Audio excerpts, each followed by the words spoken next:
कुछ जानते हुए मार्गियों से समाचार पूछना। एक बार आचार्य हिमांचल प्रसाद आखोरी रांची मार्ग गुरु निवास में पधारे।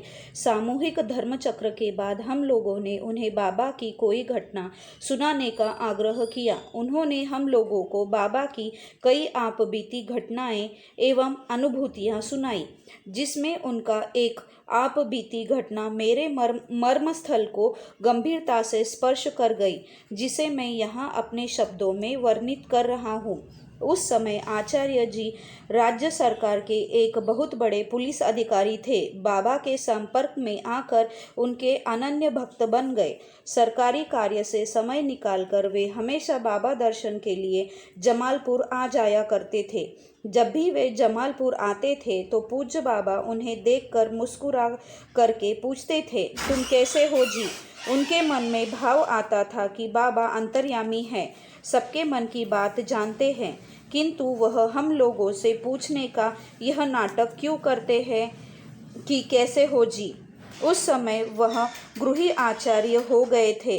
कुछ दिनों के पश्चात वह अपने समस्त परिवार एवं कुछ साधकों के साथ बाबा दर्शन हेतु पुनः जमालपुर आए एवं पूज्य बाबा के दर्शन एवं प्रवचन का आनंद लिया। दर्शनोपरांत पूज्य बाबा को आश्रम से बाहर प्रस्थान करते हुए देखकर आचार्य जी ने अपने परिवार एवं साधकों के साथ जाकर उन्हें नमस्कार किया, किंतु पूज्य बाबा उनकी तरफ देखे ही नहीं तथा दूसरी तरफ मुंह घुमा लिया। उनके अतिरिक्त उनके परिवार वालों तथा अन्य साधकों का नमस्कार प्रेम पूर्वक ग्रहण करके उनका हाल समाचार पूछने लगे, लेकिन आचार्य जी की बहुत कोशिश के बावजूद अंत तक उनकी तरफ ताके ही नहीं। पूज्य बाबा का यह व्यवहार उनको बड़ा ही अटपटा लगा और वह अंतर्मन से रो पड़े। जब बाबा उनकी तरफ बिना देखे ही जाने लगे तो यह बात उनको असहनीय हो गई तथा बाबा को देखकर वह जोर से रो पड़े।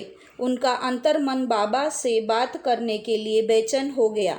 पूज्य बाबा अंतर्यामी हैं तथा भक्त के हृदय की बात को जानते हैं। पूज्य बाबा अचानक पीछे मुड़े एवं आचार्य जी के पास आकर खड़े होकर प्यार से उनके दोनों गालों को थपथपाते हुए प्रश्न किया, कैसे हो?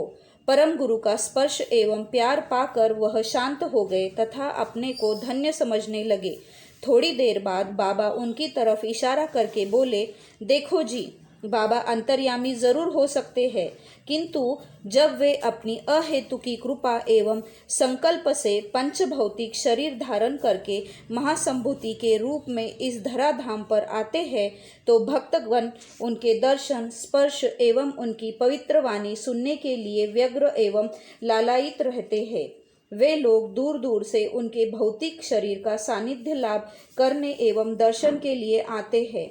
जब परम गुरु भौतिक शरीर से उनसे हाल समाचार पूछते हैं, उनके तरफ देखकर मुस्कुरा देते हैं, उन्हें स्पर्श करते हैं, तो वे लोग निहाल हो जाते हैं तथा अपने जीवन को धन्य समझते हैं कि पूज्य गुरु उन्हें कितना प्यार करते हैं। इससे उन लोगों की भक्ति बढ़ जाती है तथा उनसे उनका व्यक्तिगत संपर्क प्रगाढ़ हो जाता है और वही भक्त साधकों के लिए प्रेरणादायी होता है।